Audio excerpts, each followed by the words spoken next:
அன்பு உறவுகளுக்கு இனிய வணக்கங்கள். இன்றைய பதிவுல மீனராசி அன்பர்களுக்கு வருமான பெருக்கம் உண்டாகிறதுக்கும் சம்பாதிச்ச பணத்தை தக்க வச்சுக்கிறதுக்கும் நஷ்டங்கள் இல்லாம வாழ்க்கையில பணம் சேர்ந்துகிட்டே இருக்கவும் நீங்க சம்பாதிச்ச பணம் தலைமுறை தாண்டி பெருகவும் இந்த பரிகாரம் உங்க ராசிப்படி இந்த பரிகாரம் செஞ்சு பாருங்க. நிறைய பேர் ஏற்கனவே இந்த பரிகாரம் செய்து சூப்பரான ரிசல்ட் பார்த்திருக்காங்க. கண்கூடா இந்த பரிகாரத்தின் மூலமா பலன் பெற்றிருக்காங்க. இந்த பரிகாரம் செய்து ஏற்கனவே பலனடைந்தவர்கள் பலர். அதனாலதான் நீங்களும் இந்த பரிகாரம் செய்து பலன் பெறுவதற்காகவே இந்த வீடியோ கொடுத்திருக்கும். வீடியோல சொல்லியிருக்க பலன்கள் ஆண் பெண் இருபாலருக்கும் பொருந்தக்கூடிய பலன்கள். ஒரு சின்ன இன்ஃபர்மேஷன், எங்ககிட்ட தரமான பிஜிடிஆர்பி ஜுவாலஜி நோட்ஸ் இருக்கு, with psychology and general knowledge நோட்ஸும் இருக்கு. தேவைப்படுறவங்க ஜாதகம் பார்க்க கீழே கொடுக்கப்பட்டிருக்க கான்டாக்ட் நம்பருக்கு தொடர்பு கொள்ளவும். முக்கியமான விஷயம், எம்எஸ்சி பிஎட் ஜுவாலஜி டீச்சர்ஸ் மட்டும் கால் பண்ணுங்க, மற்ற டிபார்ட்மெண்ட் நோட்ஸ் எங்ககிட்ட இல்லை. மீனராசியை பொறுத்த வரைக்கும் பூரட்டாதி 4ஆம் பாதம், உத்திரட்டாதி 1, 2, 3, 4ஆம் பாதங்கள், ரேவதி 1, 2, 3, 4ஆம் பாதங்களை உள்ளடக்கியது மீனராசி. மீனராசிக்கு அதிபதி குரு பகவான். மீனராசி காலபுருஷ தத்துவத்தின்படி 12வது ராசி, விரய மோட்ச ஸ்தானமே மீனராசி தான். மீனராசியை பொறுத்த வரைக்கும் நமக்கு யாரு ஹெல்ப் பண்ணுவாங்கன்னு நினைச்சிங்களோ, உங்க ஊர்ல கூட யாராவது பெரிய மனுஷங்கன்னு நீங்க யோசிச்சிருக்கலாம். அவங்க கிட்ட ஒரு ஐடியா கேட்டு நடந்தா கரெக்டா இருக்கும்னு நீங்க யோசிச்சிருக்கலாம். அவங்களே உங்களுக்கு விரய செலவுகளை கொடுப்பாங்க. அவங்களே இவங்களுக்கு எதிரியா மாறத்துக்கான வாய்ப்புகள் அதிகம் உண்டு. என்ன காரணம்னா, 12ஆம் இடம் விரய மோட்ச ஸ்தானாதிபதி உங்களுக்கு சனி பகவானா வரும் காரணத்தினால மீனராசிக்காரங்க அழிஞ்சாலும் 4 பேர்கிட்ட கேளுன்னு சொல்ற மாதிரி தனக்கு சுயமா சாதுரியம் முன்னறிவு இருந்தா கூட, ஒரு விஷயம் இப்படிதான் நடக்கும்னு தெரிஞ்சிருந்தா கூட அடுத்தவங்க 4 பேர்கிட்ட கேட்கலான்னு ஒரு அட்வைஸுங்கிற பேர்ல கேட்கும்போது அந்த சனி முதியவர்கள்னு அந்த தோற்றம் மட்டும்தான் முதியவர்களா இருக்கும். ஆனா அவங்க கிட்ட இவங்க போய் ஏதாவது பணத்தையோ இல்லை ஏதாவது பொருளையோ கொடுத்து காலத்தை இழக்க வேண்டிய நிர்பந்தத்துக்கு இந்த மீனராசி அன்பர்கள் தள்ளப்படுறாங்க. வயசுல பெரியவங்க நல்லவங்க அப்படின்னு ஐடியா கேட்டா அவங்களே பெரிய ஆப்பா வச்சு விட்டுட்டு போயிடுவாங்க மீனராசி அன்பர்களுக்கு.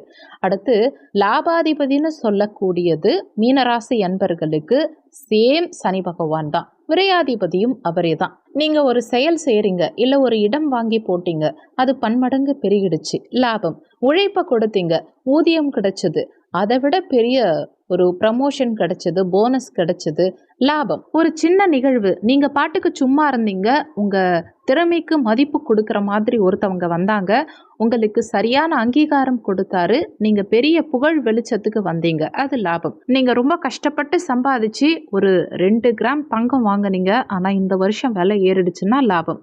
அப்படின்னு லாபம் லாபம் லாபம்னு சின்ன உழைப்புக்கு கூட பெரிய வெகுமதி எங்க கிடைக்குமோ அதை சொல்றவன் லாபாதிபதி. அப்ப மீனராசி அன்பர்களுக்கு லாபாதிபதியே அந்த சனியே விரையாதிபதியா வரும் காரணத்தினால லாபம் வரும்னு செஞ்ச விஷயமே உங்களுக்கு நஷ்டமா போய் முடியலாம். அப்ப லாபம் வரக்கூடிய எல்லா விஷயமும் உங்க கண்ணுக்கு முன்னாடி லாபம்னு காமிக்குது அப்படின்னா அதுக்கு பின்னாடி இருக்கக்கூடிய சூழ்ச்சி வலை என்ன, சதி வலை என்ன, அதோடைய திட்டம் என்ன, அது நமக்கு சாதகமா பாதகமாங்கிறத ஒரு முறைக்கு 100 முறை யோசிச்சு முடிவெடுத்தீங்கன்னா பெரிய விரயத்திலிருந்து நீங்க வெளியில வரலாம். இல்ல மீன் சிக்கன மாதிரி எடுத்தோம் கவிழ்த்தோன்னு போய் மாட்டினீங்கன்னா பெரிய நஷ்டத்தை சனி பகவான் உங்களுக்கு கொடுப்பார். விரையாதிபதி விரயத்தை மட்டும்தான் கொடுப்பாரா, ராஜயோகத்தை கொடுக்க மாட்டாரான்னா கண்டிப்பா கொடுப்பார். சுயஜாதகத்துல விரையாதிபதி இருக்கும் நிலை பார்க்கும் கிரகத்தினுடைய நிலையை பொறுத்து அவர் யோகமா இருப்பார். அதே நேரத்துல அவர் ரொம்ப பலமாயிடுறார். 12க்குரியவர் ரொம்ப பலமா இருந்தா அல்லது 12க்குரிய தசாவே மீனராசிக்கு அந்த சனி தசாவே நடக்குதுன்னா உங்களால கட்டுப்படுத்த முடியாத அளவுக்கு விரயங்கள் வந்துகிட்டே இருக்கும். அடுத்து குழந்தைகளை பெற்றெடுக்கணுமா?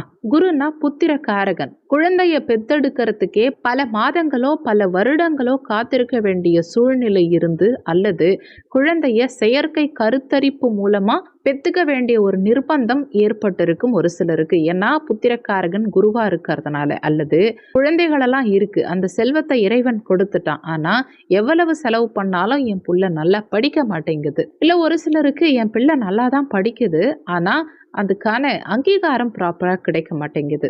அல்லது தனித்திறமைகள் நல்லா இருக்கு, வெளியில கொண்டு வர முடியல அப்படின்னு புத்திரம் சார்ந்த குழந்தைகள் சார்ந்த வகையிலேயே அந்த குழந்தைகளை சுற்றியே ஒரு கவலைகள் இருக்கிறதுக்கான அமைப்பு, அவங்களுக்காக கால விரயங்களை அதிகம் செலவு செய்யக்கூடிய ஒரு நிர்பந்தத்தை மீனராசி அன்பர்கள் அதிகம் ஃபேஸ் பண்ணுவாங்க. அதுவும் விரையாதிபதி சனி பகவான் கொடுக்கக்கூடிய அமைப்பு தான். அடுத்து குருன்னா நிதி, தனம், காசு, ஆபரணம் இப்படியெல்லாம் சொல்லலாம். இந்த பணத்தை எங்கேயாவது ஒரு இடத்துல பெரியாள் தானே, பெரிய மனுஷன் தானே, நமக்கு இரட்டிப்பாக்கி கொடுப்பாங்க. அவங்க கிட்ட முதலீடு பண்ணால் மாதம் ஏதாவது நமக்கு உதவியாக வரும், குடும்பத்துக்கு யூஸ் ஆகும்னு நினச்சி சின்ன தொகையை கூட சேர்த்து பெண்களோ ஆண்களோ ஒரு இடத்துல கொடுத்து வச்சு நல்ல மனிதர்னு நினச்சி நம்பி கொடுத்து அவங்க மொத்தமாக அடிச்சுட்டு போயிடுவாங்க, மொத்தமாக ஆப்பு வச்சுட்டு போயிடுவாங்க. அந்த இடத்துலையும் இவங்களுக்கு பெரிய ஏமாற்றத்தை கொடுக்கக்கூடியவர் இந்த 12க்குரியவரான சனி பகவான். இந்த பிரச்சனைகளிலிருந்து தவிர்க்கிறதுக்கு, விரயங்களை தவிர்க்க என்ன பண்ணலான்னு பார்க்கும்போது பொதுவாக சில விஷயங்களை நம்மளால் தவிர்க்கவே முடியாது, சில விரயங்களை குறிப்பாக தவிர்க்கவே முடியாது. பணத்தை செலவு பண்ணாமல், விரயம் பண்ணாமல் இந்த உலகத்தில் எதையுமே அனுபவிக்க முடியாது. ஒரு நல்ல விஷயத்தை நீங்கள் தெரிஞ்சுக்கணுன்னா உங்கள் நேரத்தை விரயமாக்கி தான் ஆகணும். எல்லா விஷயங்களையும் நம்ம நேரம் ஒதுக்கி நம்ம நேரத்தை விரயம் பண்ணி கற்றுக்குறோம், அதெல்லாம் நமக்கு சுப விரயம் தான். சனி பகவானுக்கு பிடிச்ச விஷயம் என்னன்னா தொண்டு செய்யறது. மீன ராசியே மீனவர்களுடைய ஒரு அம்சமாக சொல்லப்படுது. மீன் சின்னம் இல்லையா? அப்போ நீங்கள் கடல் கடந்து, எல்லை கடந்து அடிக்கடி மீனவர்கள் கடுமையான துன்பத்துக்கு ஆளாகிறாங்க. அந்த மாதிரியான கஷ்டங்களில் இருக்கக்கூடிய குடும்பத்தில் இருக்கக்கூடிய பெண்களுக்கோ ஆண்களுக்கோ மீனராசி அன்பர்கள் உதவி செய்கிறது தர்மத்தை அதிகரிச்சுக்க முடியும். அடுத்து நீர் ராசின்னு சொல்கிறது, சுனாமியினால், மழை வெள்ளத்தினால, அதிகமாக இடர்பாடுகளால் எங்கே பார்த்தாலும் வெள்ளம், எங்கே பார்த்தாலும் புயல், எங்கே பார்த்தாலும் மழையால் பாதிப்பு, இந்த ஆறு உடஞ்சிருச்சு, இந்த நதி உடஞ்சிருச்சு, அந்த இடத்துல நிலச்சரிவு வந்துருச்சு, அப்படியெல்லாம் சூழ்நிலைகள் இருக்கு இல்லையா?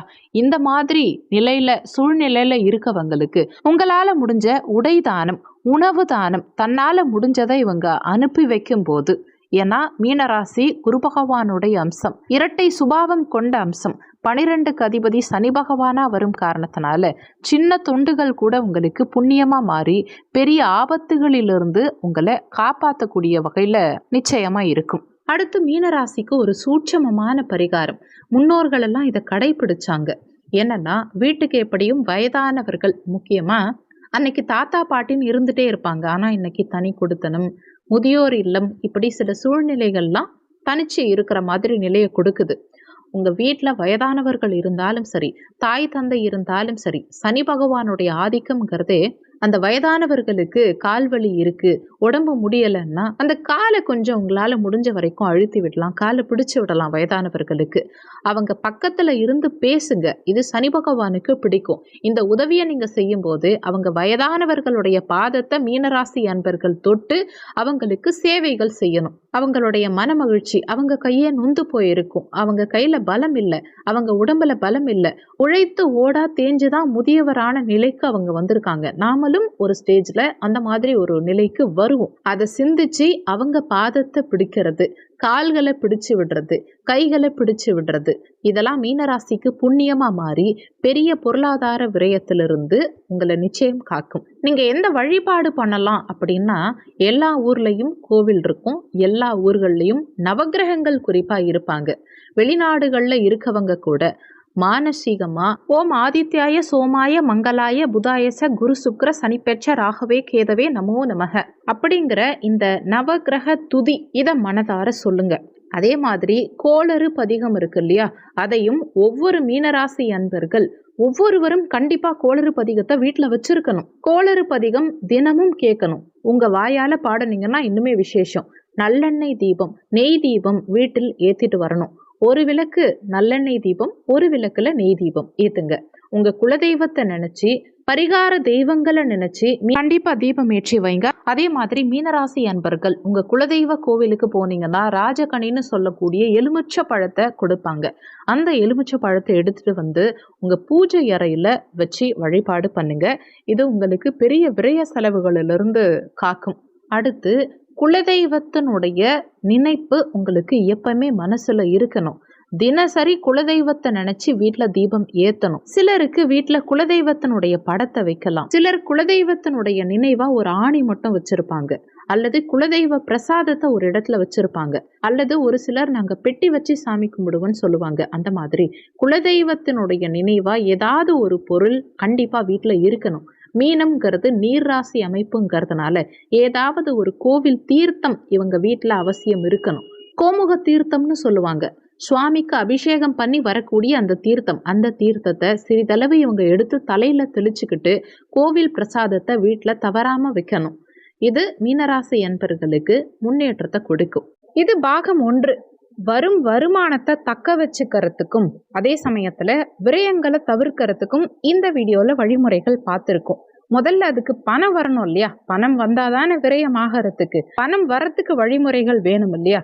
அந்த வகையில அடுத்து பாகம் 2ல வருமானம் பெருகிறதுக்கு என்னென்ன விஷயங்கள் உங்க ராசிப்படி நீங்க செஞ்சா வருமான பெருக்கம் இருக்கும், 200% கேரண்டியா பலன் கொடுக்கக்கூடிய சூப்பரான பரிகாரங்களை அடுத்த பார்ட்ல பாகம் 2ல கொடுக்கிறோம். இந்த வீடியோவை விட பாகம் 2 இன்னும் எஃபெக்டிவா இருக்கும். மிஸ் பண்ணாம கண்டிப்பா பாருங்க. சொல்லியிருக்கக்கூடிய பலன்கள் கோச்சார பலன்கள். இது வெறும் 20% தான் ஒர்க் பண்ணும். மீதி 80% உங்க சுய ஜாதகத்துல, ஜனன கால ஜாதகத்துல உங்களுக்கு என்ன தசாபுத்தி நடக்குது, தசாநாதனும் புத்திநாதனும் எங்க சஞ்சாரம் செய்யறாங்க, என்ன மாதிரியான சாரம் வாங்கியிருக்காங்க, இந்த மாதிரி நிறைய விஷயங்களை பொறுத்து 80% உங்க வாழ்க்கையில எல்லாமே நடக்கும். அதனால வீடியோல சொல்லி இருக்கிறது அப்படியே என் வாழ்க்கையில நடக்கும்னு நினைச்சு எதுவும் பயப்பட வேண்டாம். ஜாதகம் பார்க்கறதா இருந்தா வீடியோல ஜாதகம் பார்க்கன்னு கொடுத்திருக்க நம்பருக்கு வாட்ஸ்அப் பண்ணுங்க. இந்த வீடியோல உங்களுக்கு ஏதாவது சந்தேகம் இருந்தா கீழே இருக்க கமெண்ட் செக்ஷன்ல சொல்லுங்க. நன்றி. மற்றும் ஒரு நல்ல பதிவோடு மீண்டும் உங்களை சந்திக்கிறேன்.